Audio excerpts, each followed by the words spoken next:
Today in crypto land, Bitcoin has seen a major retracement over the weekend while volume continues to soar to new heights across the crypto economy. Europe launches the biggest threat yet to the dominance of the petrodollar. What does it mean for Bitcoin? And a short review of the Telegram token.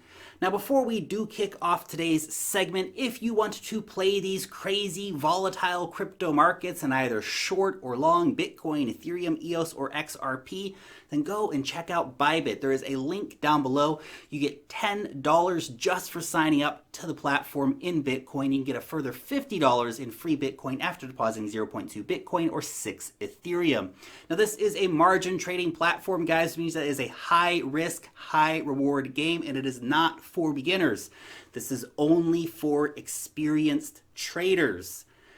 So, Bitcoin, it's doing things again, guys. It has moved down around 20% in the last few days, dropping from the feverish, exuberant highs of $13,800 all the way down to $10,300 before, kind of chilling out a little bit, currently floating around the $11,000 mark, returning us to the price of the long time ago of last week.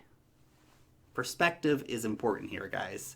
Overall, I think that this pullback is actually kind of awesome, and as fun as the parabolic, crazy rises are to watch, they are inherently unsustainable. Too much greed is never really a good thing.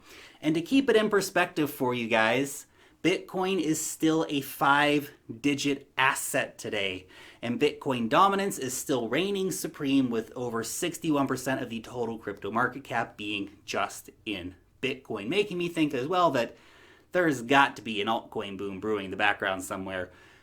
But if we can just take a quick moment of silence for that new guy, the guy who came in last week, bought Bitcoin for $13,800 and then sold it for 20% less a few hours later. That person was probably new. That person may not come back. And someone did that, guys. There were some tourists who came in, got wrecked hard, and left. And now Bitcoin's a scam to that person. It seems unfortunate that those people only show up at the height of the craziness when Bitcoin's going crazy. And it's kind of sad to think that's what it takes to entice retail back in. And it seems like retail was definitely part of the equation the other day.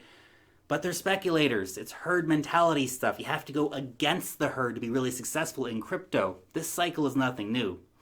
Now, this price spike the other day, it gave us record-breaking volume. BitMEX alone nailed out $11 billion in one day. In fact, the CEO of BitMEX has said that they've just passed the $1 trillion mark for the year. Wow, that's crazy. How is anyone still ignoring the crypto markets? It's beyond me. And at the height of the madness the other day, Binance did over $4 billion in volume. Everyone was having a great time. And then Coinbase frickin' broke, leading to the initial downward movement that we saw, which saw the price of Bitcoin go down $1,700 in the span of about 15 minutes. There were reports of other exchanges struggling to cope with the volume as well. Now, the Coinbase drop in particular, though, it is super significant because, as mentioned in previous videos, Coinbase makes up half of BitMEX's price index, which means that if something happens on Coinbase, it carries on to BitMEX, meaning that a problem on one exchange quickly spreads like a virus across the crypto markets. Now, moving on from that, we have had another major player enter the race to bring cryptocurrencies to the institutional audience, a company called Apex Clearing. Now, this is maybe not a household name, but is a company with around 5 million clients, all of which will now be offered Bitcoin, Bitcoin Cash, Ethereum, and Litecoin. Particularly, they're focusing this to the broker dealers that they work with. And if you just stop to think about that for a second, there is literally not enough Bitcoin for all of their big money clients to have even 5 Bitcoin. That's crazy. And this is only one company among many other companies like Fidelity that are bringing crypto to the institutional buyers. Wall Street is moving in big time, guys.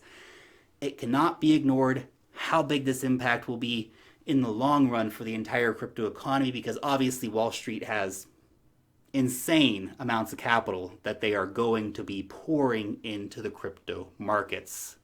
Now on to our next story. In Iran, it seems that the authorities were indeed very serious about their threats to start cracking down on the Bitcoin mining industry, with authorities reportedly confiscating 1,000 Bitcoin mining computers from 2 abandoned factories in Iran. In response to the official crackdown, of course, and the confiscations, Iranian Bitcoiners have taken to social media posting photos of Bitcoin mining operations, apparently to taunt authorities. Possibly not the best strategy, guys, but ballsy. I'll give you that without a doubt.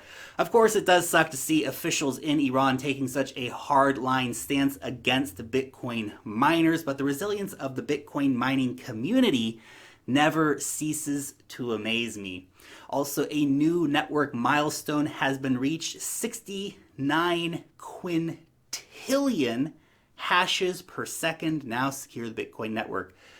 To put that in perspective for you, there are around 7 quintillion grains of sand on the entire planet.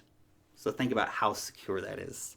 And actually, on the topic of Iran, let's move on to today's big story: Instex. Now, this is a special trade channel that will allow European companies and countries to bypass American sanctions with Iran. Well, simply as a first use case anyway. It will expand in the future. The system will bypass both US banks and US dollars, and also the SWIFT network.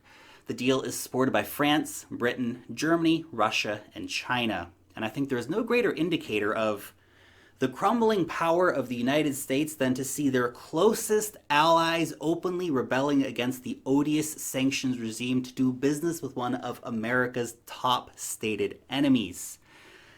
This could be the biggest threat that the petrodollar has seen yet.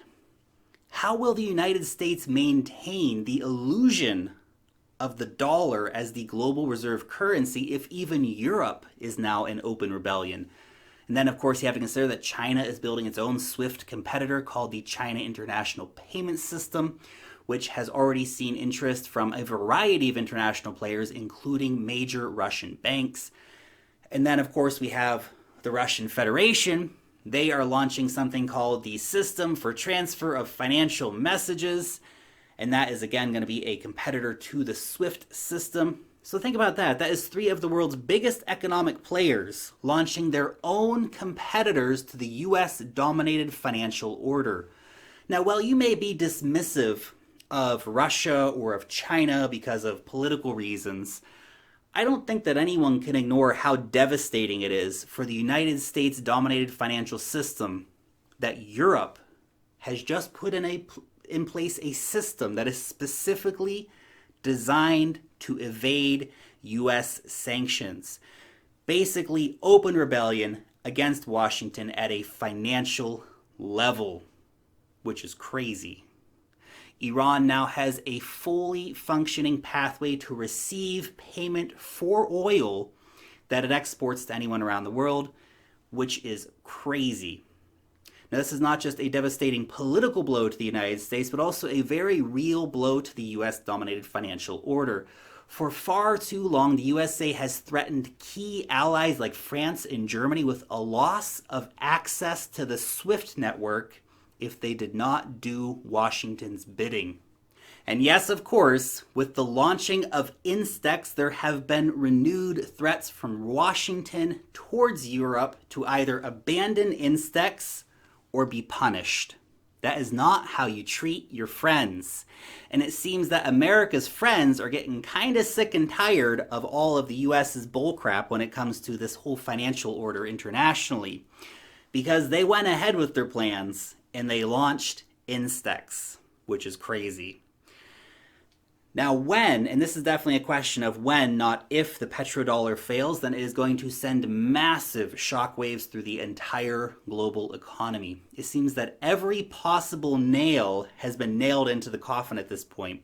We have Russia, we have China, we have Europe that have all launched a competing system to the SWIFT system.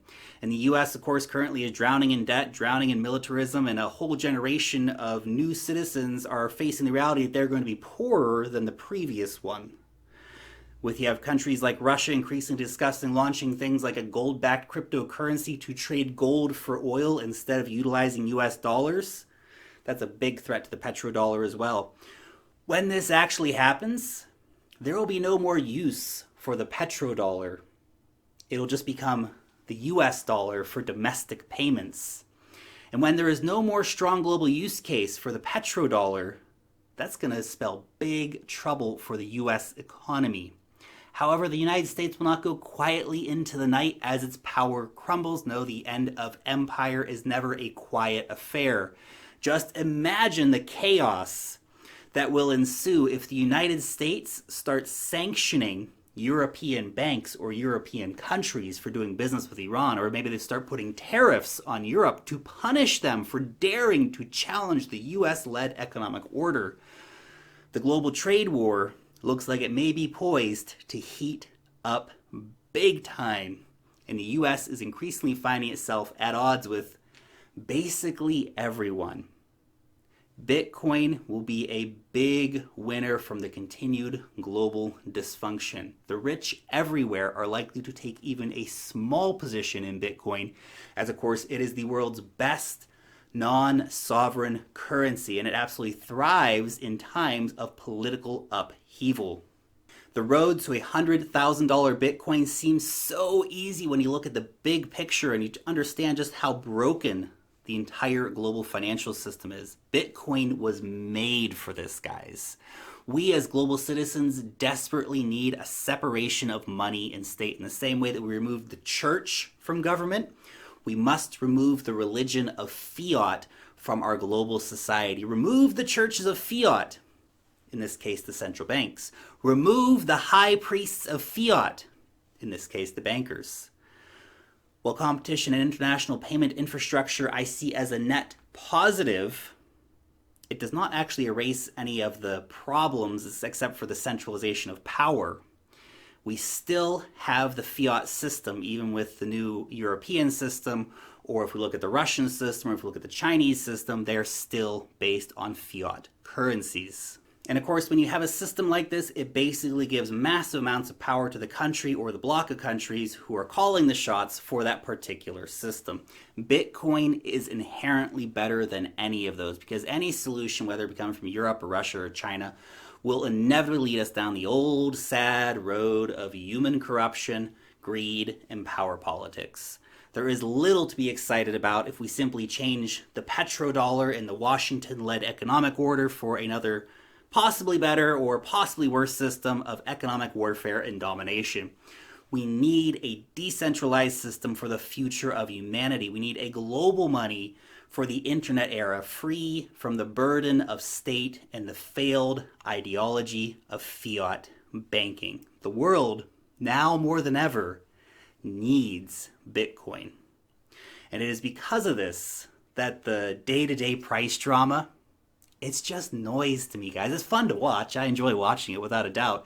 But when I realize that there are bigger forces out there than you or me, that the goal is so much bigger than you and me, when we see all that, it makes you realize about the long-term vision of Bitcoin. And that all you need to do, cost average in over time, relax, stack sats, and chill, guys. And finally today, I want to take a few minutes to go over the Telegram token. Now, you guys have probably seen Liquid.com is sponsoring a few videos on the channel this month to raise awareness about the Gram token sale. But I wanted to actually give you guys a bit of a proper breakdown on the sale and kind of what the token is all about. Now, this is not actually a sponsored segment, by the way. I just wanted to do this to really give you guys some more information for anyone who is actually interested in getting involved in that sale about what Gram is and what the Gram token's all about. Now, a note too that unfortunately Liquid.com does exclude Americans, so you won't be able to participate in this sale, guys. So Telegram has more than 200 million users total, with more than 500,000 daily users, which, to be honest, if they can convince those users to adopt their token, that would be a massive user base Telegram users will be able to easily buy, store, and then transfer value by using decentralized applications that will include a user-friendly crypto wallet, as well as advanced identification services, which is a necessity for Telegram considering all the scamming that goes on there. The Telegram Open Network will also include file storage technology called TON Storage, a decentralized VPN service called TON Proxy to ensure censorship resistance, a name service for human-friendly account names called TON DNS, instant payments via TON Payments, and the TON Virtual Machine, which will allow for third-party dApps in the implementation of smart contracts. And of course, as must come standard with any respectable modern blockchain, it will be implementing sharding. Currently, the Telegram Open Network is on testnet. I think the thing to really note here is that this is not just a payment token for inside the messaging app. This is actually something more. This is a new and massive blockchain which is being built to make the Telegram app better, but which will also enable a whole new ecosystem to be brought to life. The sale on Liquid is being done in collaboration with Gram Asia, which is a Korean organization reported to be one of the largest holders of the token in Asia. Not directly, though, in coordination with the Telegram central office. The Telegram Open Network is currently scheduled to be launched as early as October this year. An important note, too, is that the Gram tokens will not be immediately tradable on Liquid. This is a sale. Tokens will not be distributed until October. The process itself will be divided into 4 different tranches with 1/4 of however many tokens you end up buying distributed every 3 months. The limited public release, though, could actually be quite a good thing for the price of the token on the secondary markets, particularly in the short term. But they did raise $1.7 billion, which obviously is a crazy valuation for the token overall. Personally, I will probably grab some tokens to play with when the token ecosystem actually goes live, as I use Telegram on a daily basis. Speculating on the token, though, it's kind of a different question, and I will remain interested to see how that plays out in the long term, considering how much money they did raise. Now look, guys, obviously it's just an overview, a very short one at that.